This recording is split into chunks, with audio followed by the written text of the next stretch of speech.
இல்லனா மெயின்டெனன்ஸ் தர வேண்டாமா, குழந்தை இல்லனா மெயின்டெனன்ஸ் தர வேண்டாமா, டிவோர்ஸ் ஆனதுக்கு அப்புறம் மெயின்டெனன்ஸ் தர வேண்டாமா, எந்த கிரவுண்ட்லலாம் மெயின்டெனன்ஸ் தர வேண்டாம் அப்படிங்கிற மாதிரி நிறைய டவுட்ஸ் இருக்கு, நிறைய கேள்விகள் இருக்கு.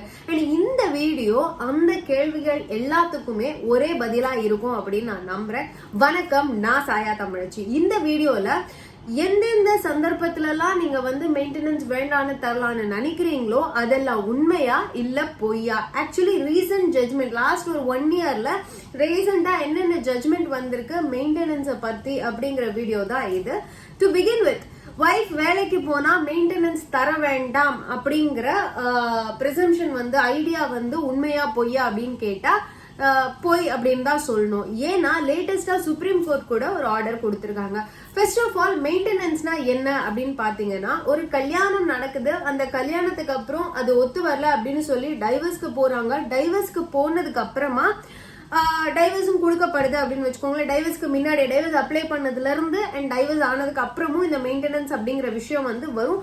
தனியா ஒரு டைவர்ஸ் பெட்டிஷனும் ஃபைல் பண்ணுவாங்க, மெயின்டெனன்ஸ் பெட்டிஷனும் ஃபைல் பண்ணுவாங்க. இல்ல மியூச்சுவல் கன்சென்ட் டிவோர்ஸ்லயே மெயின்டெனன்ஸ் அண்ட் ஆலிமோனி பேசி வச்சு அதுக்கேற்ற மாதிரி மெயின்டெனன்ஸ் அண்ட் செட்டில்மெண்ட் வரும் அப்படின்னு தெரிஞ்சுக்கோங்க. ஸோ மெயின்டெனன்ஸ் அஸ் இன் ஒரு கணவனை பிரிந்து வாழப்போகும் மனைவிக்கு கொடுக்கப்படும் ஜீவனாம்சம் அப்படிங்கிறது தான் மெயின்டெனன்ஸ். இந்த மெயின்டெனன்ஸ் குழந்தை இல்லைன்னா வேண்டாம், இல்ல வைஃப் வேலை செஞ்சுட்டு இருக்காங்கன்னா வேண்டாம் அப்படிங்கிற மாதிரி நிறைய ஒரு தவறுதலான இன்ஃபர்மேஷன்ஸ் பொதுவாகவே இருக்கு அப்படிங்கறது நான் நிறைய கமெண்ட்ஸ் படிக்கும் போது தெரிஞ்சுக்கிட்டேன். இப்போ மெயின்டெனன்ஸ் பேசிக்கலி எப்படி கொடுக்கப்படும் அப்படின்னு பாத்தீங்கன்னா, ஒரு கணவரோட சம்பாத்தியத்துல இருந்து வைஃப்க்கு மட்டும் மெயின்டெனன்ஸ் கொடுக்கறாங்கன்னா, கணவரோட சம்பாத்தியத்துல இருந்து 35% மெயின்டெனன்ஸா அந்த மனைவிக்கு பிரிந்திருக்கும் மனைவிக்கு கொடுக்கப்படும். இல்ல குழந்தையும் இருக்கு அப்படிங்கிற பட்சத்துல அந்த கணவரோட சம்பாத்தியத்துல இருந்து 50% வரைக்கும் அந்த ஃபேமிலிக்கு, அதாவது பிரிந்திருக்கும் அந்த மனைவி அண்ட் அந்த குழந்தைகளுக்கும் சேர்த்து 50% ஆஃப் த சேலரி, 50% அந்த கணவர் அந்த ஆணின் சேலரியில இருந்து எடுத்து மனைவிக்கு கொடுக்கப்படும் அப்படின்னு தெரிஞ்சுக்கோங்க. இதுதான் மெயின்டெனன்ஸோட கிளைம், மேக்சிமம் கிளைம் அவங்க எவ்வளவு எடுக்க முடியும் அப்படிங்கிறது.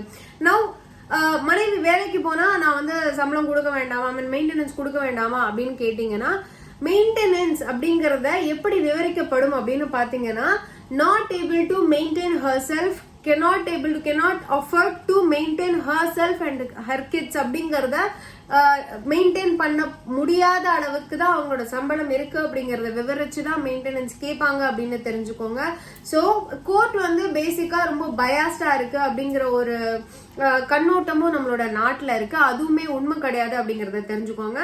இப்போ ஒரு கோர்ட்ல மெயின்டெனன்ஸ் பெட்டிஷன் போடப்படுது. வைஃப் ஒரு சைட்ல ஒரு 1 லட்சம் ரூபாய் சம்பாரிச்சிட்டு இருக்காங்க, கணவர் வெறும் ஒரு 20,000 ரூபாய் தான் சம்பாரிச்சிட்டு இருக்காரு. இந்த நிலைமையில மெயின்டெனன்ஸ் கொடுக்கணுமா அப்படின்னு பாத்தீங்கன்னா, இவர்கிட்ட இருந்து அந்த 33% வாங்கி கொடுக்கறதுனால it is not like she is going to maintain herself, because she is already making 1 lakh rupees அப்படிங்கறது ப்ரூவ் பண்ண முடிஞ்சா. பட் இது அப்படியே ஒரு உல்டாவான சினாரியோவா எடுத்துக்கோங்க. ஹஸ்பண்ட் 1 lakh rupees earn பண்ணிட்டு இருக்காங்க, வேற வைஃப் ஒரு 10,000 ரூபாய் 20,000 ரூபாய் தான் வாங்கிட்டு இருக்காங்க அண்ட் அவங்களுக்கு ஒரு குழந்தையோ இருக்கு அப்படின்ற பட்சத்துல அந்த 20,000 ரூபாயில அவங்களே அவங்களோட குழந்தையும் மெயின்டைன் பண்ண முடியாத நிலைமையில she cannot able to maintain herself, she cannot afford to maintain herself properly, completely அப்படின்னும் போது இந்த கணவர்கிட்ட இருந்து மெயின்டெனன்ஸ் கண்டிப்பா இந்த குடும்பத்துக்கு வழங்கப்பட வேண்டும் அப்படின்னு தெரிஞ்சுக்கோங்க. சோ மனைவி வேலைக்கு போயிட்டு இருந்தாலும் சம்பாதிச்சுட்டே இருக்காங்க அப்படின்னாலும் அவங்களால தன்னை மெயின்டைன் பண்ண முடியற அளவுக்கு, தன்னோட குழந்தைகளை மெயின்டைன் பண்ண முடியற அளவுக்கு அஃபோர்ட் பண்ண முடியல, அந்த அளவுக்கு அவங்களோட வருமானம் இல்லை அப்படின்னா கண்டிப்பா கணவரிடம் இருந்து மெயின்டெனன்ஸ் வழங்கப்பட வேண்டும். அதுதான் லேட்டஸ்டா வந்திருக்கிற supreme court judgement. And also இதுதான் நம்ம சட்டமும் சொல்லுது அப்படின்னு தெரியல. ஒரு ஹஸ்பண்ட் இம்பார்ட்டன்ட் அப்படிங்கிற மாதிரியான விஷயம், ஆண்மை தன்மை குறைவா இருக்கு அப்படிங்கிற பேசிஸ்ல டைவர்ஸ் வாங்கியிருக்காங்க, இல்ல அவங்க தனியா வாழ்ந்துட்டு இருக்காங்க அப்படின்னா, டைவர்ஸ் வாங்கலனாலும் அவங்க தனியா வாழ்ந்துட்டு இருக்காங்க அப்படிங்கிற பட்சத்துல அப்படி பிரிந்து இருக்கும் மனைவிக்கு இவங்க கண்டிப்பா மெயின்டெனன்ஸ் வழங்கப்பட வேண்டும் அண்டர் செக்ஷன் 125 ஆஃப் சிஆர்பிசி. இது ரீசெண்டா சத்தீஸ்கர் ஹைகோர்ட்ல வழங்கப்பட்ட ஜட்மெண்ட். அண்ட் ஒரு வைஃப் குரூயாலிட்டி பேசிஸ்ல டிவோர்ஸ் அப்ளை பண்ணி பிரிஞ்சிட்டாங்க, டிவோர்ஸும் கிடைச்சிருச்சு அப்படின்ற பட்சத்திலும், அதாவது வைஃப் குரூயலா நடந்துக்கிறாங்கன்னு ஹஸ்பண்ட் டிவோர்ஸ் அப்ளை பண்ணி டிவோர்ஸ் டிகிரி ஆயிடுச்சு, அவங்க 2 பேரும் பிரிஞ்சிட்டாங்க, டிவோர்ஸ் ஆயிடுச்சு அப்படின்னாலும் அந்த wife she is entitled to get the maintenance அப்படின்றத தெரிஞ்சுக்கோங்க. ஜஸ்ட் பிகாஸ் இவங்க டைவர்ஸ் வாங்கிட்டாங்க, against wife complaining about cruelty அப்படிங்கிறதுனால இவங்க வந்து தர வேண்டாம் அப்படின்ற மாதிரியான ஐடியால இருக்க வேண்டாம். பிகாஸ் ரீசெண்டா டெல்லி ஹைகோர்ட்ல கொடுத்த ஜட்மெண்ட் படி வைஃப்க்கு அகேன்ஸ்டா குரூயாலிட்டி கேஸ் போட்டு டிவோர்ஸ் வாங்கிட்டதுனால மட்டும் அவங்களுக்கு மெயின்டெனன்ஸ் கொடுக்காம இருக்கலாம் அப்படிங்கிறது கிடையாது. That wife still entitle to get the maintenance அப்படிங்கறத தெரிஞ்சுக்கோங்க. முஸ்லிம்ஸை பொறுத்த வரைக்கும் உங்களுக்கு பாலிகாமி, அதாவது பல marriage like second marriage third marriage பண்ணிக்கிறது முஸ்லிம் லா படி சாத்தியமே அப்படின்னாலும் எல்லா வைஃபையுமே அவங்க வந்து ஈக்குவலா ட்ரீட் பண்ணணும். அண்ட் அவங்களுக்கு, அதாவது ஏற்கனவே இருந்த வைஃப்க்கு அவங்க மெயின்டெனன்ஸ் வழங்கியே ஆகணும், அவங்களை ஈக்குவலா ட்ரீட் பண்ணணும் அப்படிங்கிறது ரீசெண்டா மெட்ராஸ் ஹைகோர்ட்ல வழங்கப்பட்ட ஜட்மெண்ட் அப்படிங்கறத தெரிஞ்சுக்கோங்க. அது ஒரு கணவர் ஒர்க் பண்ணல, அவர் வந்து ஒரு பிரேக்ல இருக்காரு, அப்பவுமே, அதாவது அவரே சம்பாத்தியத்துல இல்ல, அப்பவுமே அவர் வந்து மெயின்டெனன்ஸ் கொடுக்கணுமா அப்படிங்கிற கேள்வி இருக்கு அப்படின்னா ஆமாங்க, கண்டிப்பா மெயின்டெனன்ஸ் கொடுத்துதான் ஆகணும். பிகாஸ் அந்த கணவர் தன்னை மெயின்டைன் பண்ணிக்க முடியற ஒரு நிலைமையில தான் ஒரு வேலையை விட்டுருப்பாங்க. இல்ல எந்த ஒரு நிலைமையில சூழ்நிலையில அவர் வேலையை விட்டிருந்தாலும் அவரோட கடமை அவரோட பிள்ளைகளையும் பிரிந்த அந்த மனைவியையும் அவங்க பாத்துக்கிறதுக்கு காசு கொடுக்க வேண்டியது அப்படிங்கறதுனால இவர் பிரேக்ல இருந்தாலும் கண்டிப்பா அந்த மனைவிக்கும் குழந்தைகளுக்கும் கொடுக்க வேண்டிய மெயின்டெனன்ஸ் கொடுக்கணும் அப்படிங்கறது ரீசெண்டா மெட்ராஸ் ஹைகோர்ட் கொடுத்த ஒரு ஆர்டர் அப்படின்னு தெரிஞ்சுக்கோங்க. ஓகே, இப்ப வந்து அம்மா மெயின்டெனன்ஸ் வாங்கிட்டு இருக்காங்க, அவங்க இறந்துட்டாங்க, அதுக்கப்புறமா அந்த குழந்தைகளுக்கு மெயின்டெனன்ஸ் கொடுக்கணுமா அப்படின்னா இட் இஸ் நாட் லைக் எப்பவுமே எல்லா கேஸ்லயுமே இது வந்து அப்படி நடக்கிறது கிடையாது. பட் பாம்பே ஹைகோர்ட்ல வந்த ரீசன்ட் ஜட்மெண்ட்ல தாய் இறந்ததுக்கு அப்புறமா அவங்க வாங்கிட்டு இருந்த மெயின்டெனன்ஸை வாங்குறதுக்கு அந்த குழந்தைக்கு, அந்த தாய்க்கு பிறந்த அந்த மகளுக்கு வந்து உரிமை கிடையாது அப்படிங்கிற மாதிரி பாம்பே ஹைகோர்ட்ல ஒரு ஆர்டர் கொடுத்திருக்காங்க அப்படின்னு தெரிஞ்சுக்கோங்க.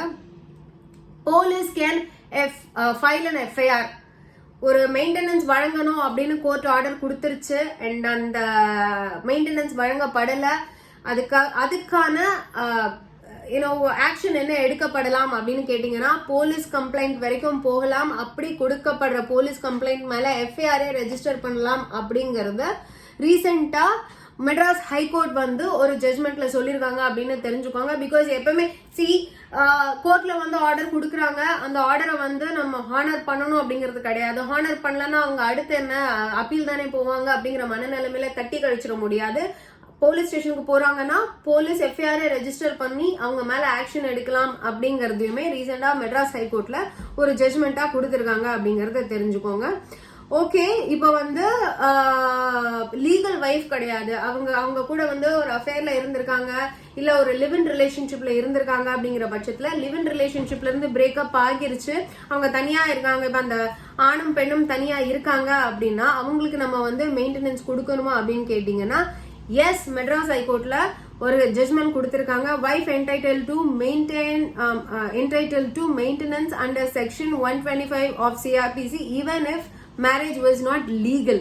அதாவது அவங்க ரெண்டு பேரும் சேர்ந்து வாழ்ந்திருக்காங்க, லிவ்இன்ல இருந்திருக்காங்க, அந்த ரிலேஷன்ஷிப் வந்து மேரேஜ் வந்து லீகலா ரெஜிஸ்டர் பண்ணப்படல, பட் அவங்க வந்து கல்யாணம் பண்ணி வாழ்ந்திருக்காங்க, இல்ல ஒரு உறவு முறையில வாழ்ந்திருக்காங்க அப்படிங்கிற பட்சத்துல அவங்க வந்து பிரிஞ்சுட்டாங்க அப்படின்னாலும் டிவோர்ஸ் ஆயிடுச்சு அப்படின்னாலும் அவங்களுக்கு மெயின்டெனன்ஸ் வழங்கணும் அப்படிங்கறது மெட்ராஸ் ஹைகோர்ட்டோட ரீசன்ட் ஜட்மெண்ட். ஸோ இந்த வீடியோல நான் வந்து ரீசெண்டா கொடுக்கப்பட்ட ஜட்மெண்ட் ஆன் மெயின்டெனன்ஸ் அண்ட் எந்தெந்த லைக் குழந்தை இல்ல அப்படின்னா அவங்களுக்கு நம்ம மெயின்டெனன்ஸ் கொடுக்க வேண்டாம் அப்படின்னு கேட்டா கண்டிப்பா கிடையாதுங்க. கணவன் மனைவி இருக்காங்க, அவங்க ரெண்டு பேரும் பிரிஞ்சுட்டாங்க, இப்ப அந்த மனைவியால தன்னை மெயின்டைன் பண்ணிக்க முடியற அளவுக்கு அவங்களுக்கு வருமானம் இல்ல, தன்னை பாத்துக்கிற அளவுக்கு அவங்க கையில சம்பாத்தியம் இல்ல அப்படிங்கிற பட்சத்துல கணவர் அப்படிங்கிறவர் கண்டிப்பா மெயின்டெனன்ஸ் கொடுக்கணும் அப்படிங்கறத தெரிஞ்சுக்கோங்க. சோ ரீசெண்ட் டேஸ்ல வந்த ஜட்மெண்ட்ஸ் எல்லாமே நான் உங்களுக்கு ஷேர் பண்ணிருக்கேன். இந்த வீடியோ மூலமா உங்களுக்கு நிறைய டவுட்ஸ் கிளியர் ஆயிருக்கும்னு நினைக்கிறேன். இந்த வீடியோ உங்களோட ஃப்ரெண்ட்ஸ் ஃபேமிலிஸ் கிட்ட நீங்க ஷேர் பண்ணிக்கோங்க. இதை பார்த்து யாராவது ஒருத்தர் பயனடைறங்கனாலும் அதை விட சந்தோஷமான விஷயம் நம்மளுக்கு வேற எதுவுமே இருக்க முடியாது. இதே மாதிரி இன்ட்ரெஸ்டிங்கான இன்னொரு வீடியோல இன்ஃபர்மேட்டிவான இன்னொரு வீடியோல நான் வந்து உங்களை பாக்குற வரைக்கும் ஹேவ் அ கிரேட் டே அமேகோஸ். வாழ்க தமிழ், வளர்க பாரதம், சாயா தமிழச்சி.